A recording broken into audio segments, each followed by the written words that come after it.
Kuatkan tekad, kuatkan hati, negeri ini memanggilmu kawan. Belajar bergerak berbagi untuk negeri. Assalamualaikum, selamat sore Bu Fadilah.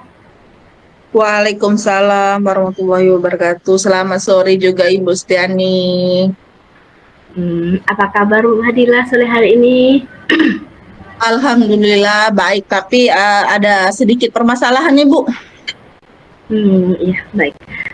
Kira-kira kita bertemu hari ini ada permasalahan apa yang ingin Ibu sampaikan? Nah, di sini saya sedikit ada permasalahan di dalam kelas saya, Bu. Di mana ada salah satu siswa saya pada kelas rendah, Bu ya. Siswa tersebut suka melamun, tidak konsentrasi pada saat proses pembelajaran, Ibu. Apa sih penyebab dari kurang konsentrasi peserta didik Bu Fadilah tersebut?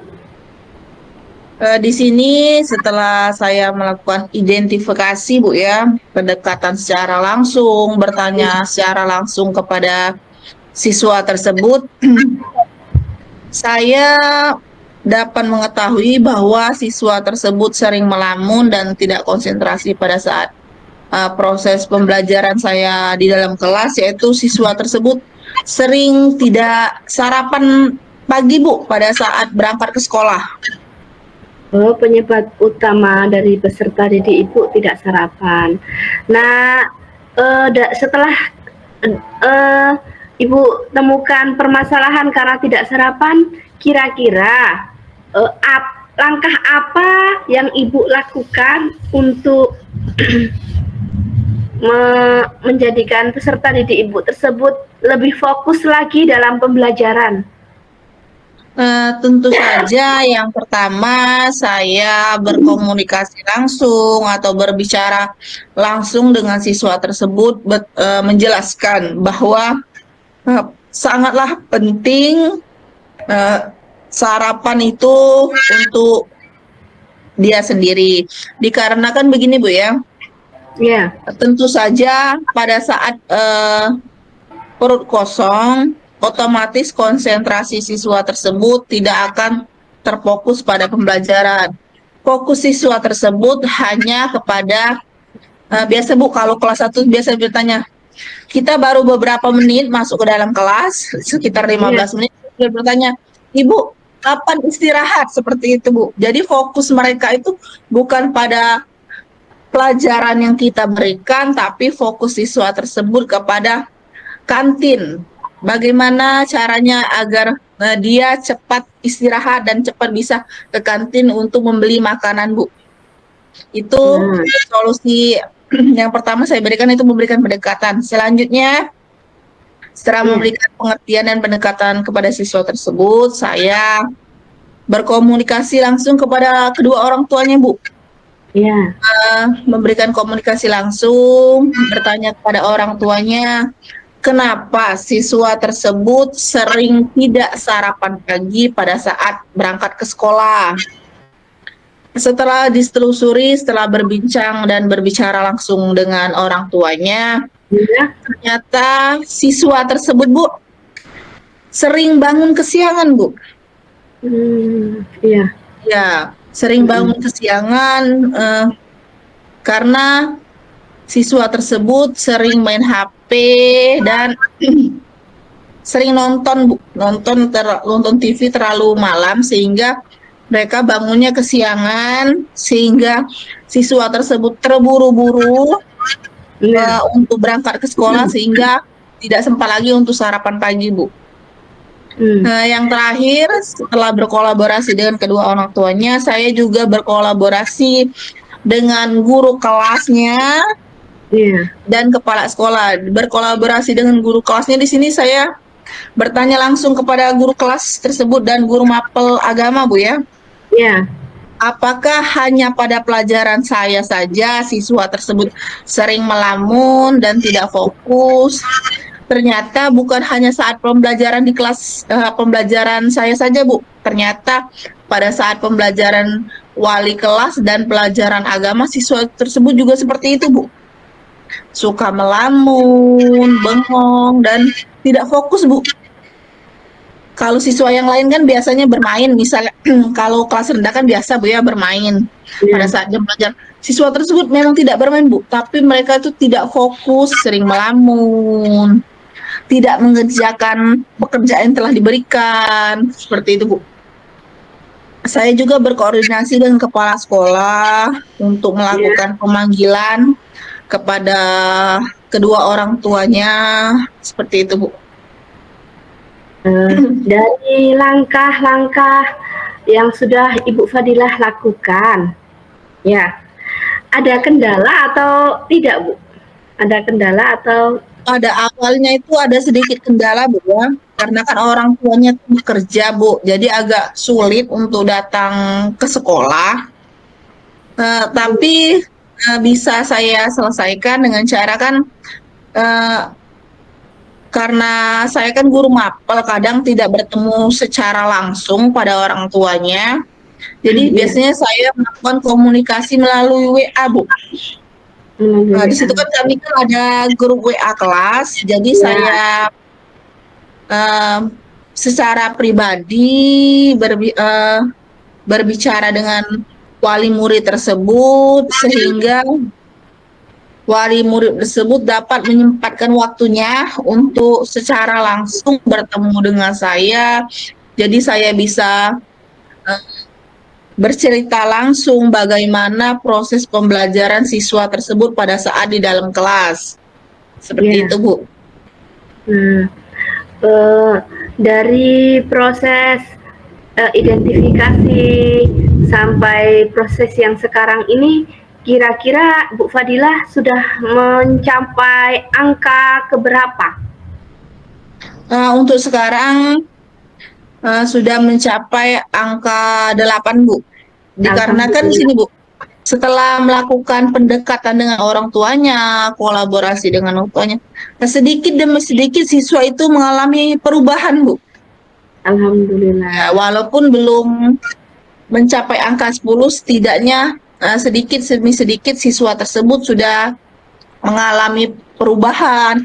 Yang awalnya menulis hanya beberapa huruf, sekarang sudah bisa lebih banyak daripada sebelumnya, Bu. Walaupun tidak sepenuhnya apa materi yang telah saya berikan itu seluruhnya dikerjakan, tapi setidaknya ada proses peningkatan dari yang awalnya rendah mulai naik seperti itu, Bu.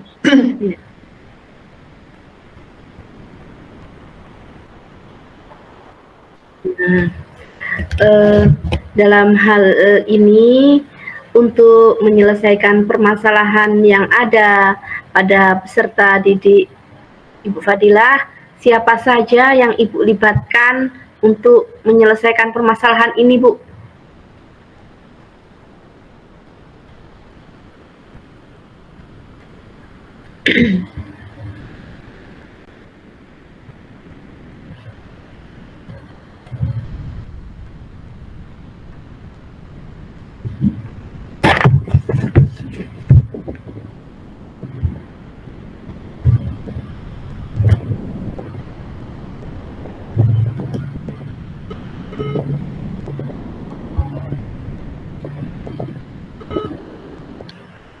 Ya. Kira-kira dalam hal untuk mencapai tujuan bagaimana Ibu bisa menyelesaikan permasalahan yang ada pada peserta didik Ibu tersebut, kira-kira siapa saja yang Ibu ajak untuk berkolaborasi dalam hal ini, dalam penyelesaian masalah ini, Bu? Ya, di sini tentu saja kolaborasi yang saya kolaborasinya tentu saja yang pertama itu wali murid, Bu, orang tua siswa tersebut, Bu. Yeah. Dimana kan orang tua siswa tersebut yang lebih lama berinteraksi dengan siswa tersebut. Sedangkan kalau guru kan hanya pada saat di sekolah. Iya, benar sekali. Yang kedua yaitu kolaborasi dengan guru kelas dan guru mapel agama, Bu. Nah, di sini kami harus berkolaborasi secara langsung melihat perkembangan siswa tersebut, apakah ada peningkatan dari metode-metode ataupun rencana yang saya terapkan. Selanjutnya itu berkolaborasi dengan kepala sekolah, Bu. Iya. Seperti itu, Bu. Iya, setelah Ibu melakukan kolaborasi dengan orang tua, dengan adanya melakukan kegiatan sarapan pagi, apa ada solusi lain yang bisa Ibu lakukan? Misalnya seperti membawa bekal, misalkan Bu. Selain itu, ya, selain solusinya dengan kolaborasi kedua orang tua dan memberikan pengertian kepada siswa tersebut, saya tentunya memberikan pembelajaran yang lebih menarik, Bu, dalam kelas, agar siswa tersebut tidak merasa bosan pada saat proses pembelajaran, agar siswa tersebut fokus pada pembelajaran yang diberikan, bukan hanya fokus pada kantin saja, Bu, seperti itu. Pembelajaran seperti apa yang Ibu berikan kepada anak yang kurang fokus tersebut? Yang tepat itu pembelajaran yang seperti apa? Iya, Ibu. Di sini saya mencoba menerapkan beberapa proses pembelajaran yang menarik seperti Bu ya. Iya. Siswa tersebut kan kelas rendah. Saya memberikan materi-materi dalam bentuk visual, Bu, gambar. Tapi saya bukan melakukan melalui video, Bu ya, tapi saya memberikan pembelajaran itu menggambar secara langsung di papan tulis, Bu. Ya, jadi siswa tersebut bersemangat. Jadi kan siswa tersebut bersemangat dalam proses pembelajaran, pasti misalkan contohnya seperti ini, Bu. Dia akan bertanya, Ibu, kira-kira apakah boleh diwarnai gambar tersebut, seperti itu, Bu. Jadi mereka, siswa tersebut lebih bersemangat dalam proses pembelajarannya dan memberikan pembelajaran yang menarik. Di sela-sela itu saya juga akan melakukan ice breaking. Ice breaking itu yang akan bukan hanya kegiatan fokus saja, tapi ice breaking itu saya terapkan, saya kembangkan, menambahkan materi pada pembelajaran saya, seperti itu, Bu. Jadi dikaitkan antara ice breaking dengan materi yang saya berikan pada saat proses pembelajaran di dalam kelas, Bu. Ya, jadi peserta didik Ibu ajak senang terlebih dahulu, banyak gerak agar lebih fokus terhadap pembelajaran yang dilakukan. Ya, jadi mereka tuh fokus, karena kan kelas 1 kan dari TK, Bu ya, dari PAUD, otomatis mereka masih proses belajarnya masih lebih banyak bermain. Itu sebabnya saya melakukan ice breaking dan pembelajaran yang bersifat visual dengan cara memberikan gambar-gambar pada saat contoh gerakan-gerakan apa saja sih yang akan kita lakukan di lapangannya, seperti itu, Bu. Ya, langkah yang sudah Ibu lakukan sudah bagus. Kira-kira kapan sih Ibu akan memulai kegiatan yang seperti itu? Ya, saya akan memulai proses pembelajaran yang saya terapkan itu mulai minggu depan, Bu. Mulai minggu depan kan saya sudah masuk minggu selanjutnya, jadi saya mulai menerapkan pembelajaran itu, Bu. Dan bisa melakukannya secara berkala. Iya, jadi dari perbincangan kita, Ibu bisa menemukan solusi dari peserta didik Ibu yang tidak bisa fokus menjadi lebih fokus. Dengan langkah-langkah seperti apa? Coba Ibu ulang kembali dari yang pertama sampai, kan Ibu melakukan langkah 2 langkah ya? Coba Ibu. Nah, langkah pertama tadi yang jelasnya, pertama saya akan memberikan penjelasan langsung pada siswa tersebut, pentingnya sarapan pagi agar dia siswa tersebut fokus dalam proses pembelajaran, agar siswa tersebut fokus tidak hanya ke kantin saja tapi fokus pada pembelajaran. Selanjutnya saya akan berkolaborasi secara berkala, secara langsung dan secara rutin kepada orang tua siswa tersebut. Saya akan berkolaborasi dengan wali kelasnya, guru mapel agama, dan saya juga berkolaborasi dengan kepala sekolah, Bu. Selanjutnya, selain itu, saya juga akan memberikan pembelajaran yang bervariatif ataupun inovatif dengan cara memberikan pembelajaran yang bukan hanya terfokus pada itu saja, tapi saya akan memberikan pembelajaran yang bersifat visual dengan cara memberikan gambar-gambar tentang apa saja yang akan siswa lakukan tersebut pada proses pembelajaran.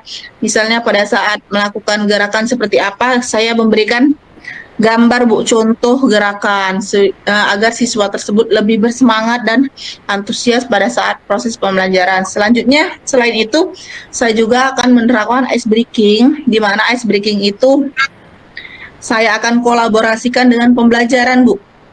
Jadi pada saat ice breaking itu berisi tentang materi apa saja yang akan kita lakukan atau kita kerjakan atau kita pembelajaran pada hari itu, Bu. Seperti itu, Bu. Ya, langkah-langkah yang Ibu akan terapkan sudah sangat-sangat bagus. Semoga bisa berjalan dengan baik.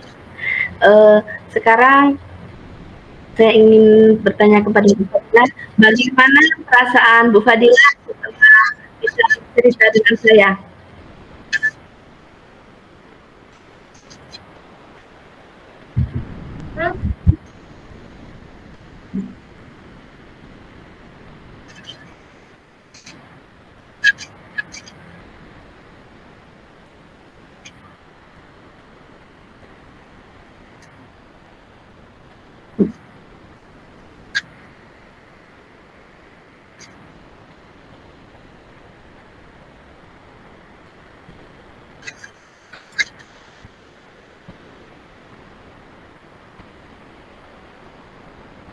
Ya, Bu. Bisa diulang, Bu, pertanyaannya? Bagaimana perasaan Ibu Fadilah setelah bisa bercerita dengan saya pada hari ini, Bu? Iya. Perasaan saya yang saya rasakan pada hari ini, saya sangat merasa nyaman, saya merasa lega karena beban atau yang saya rasakan ini dapat saya berikan saya sharing kepada Ibu sehingga saya mendapatkan solusi yang terbaik untuk permasalahan saya ini, Bu. Terima kasih banyak telah mendengarkan keluh kesah saya pada hari ini. Ya, sama-sama Bu Fadilah. Saya berharap yang menjadi tujuan dari Bu Fadilah tadi semua solusi yang akan Ibu lakukan untuk peserta didik Bu Fadilah di kelas rendah yang belum bisa belajar dengan fokus, dengan adanya trik-trik dan metode-metode yang bervariatif yang Ibu berikan tadi bisa Ibu jalankan dengan baik. Iya. Ya, bisa Ibu terapkan kolaborasi antara Ibu dan kepala sekolah dan orang tua juga bisa berjalan dengan baik. Semoga selama pembelajaran berjalan dengan baik. Kiranya sesi perbincangan kita hari ini bisa kita akhiri. Saya ucapkan terima kasih Bu Fadilah waktunya. Iya, terima kasih juga Ibu Ustiani telah mendengarkan keluh kesah saya pada hari ini. Ya, saya akhiri. Wassalamualaikum warahmatullahi wabarakatuh. Sampai Waalaikumsalam warahmatullahi wabarakatuh. Terima kasih Ibu Ustiani. Sama-sama. Iya, sampai berjumpa kembali. Ya. Hmm.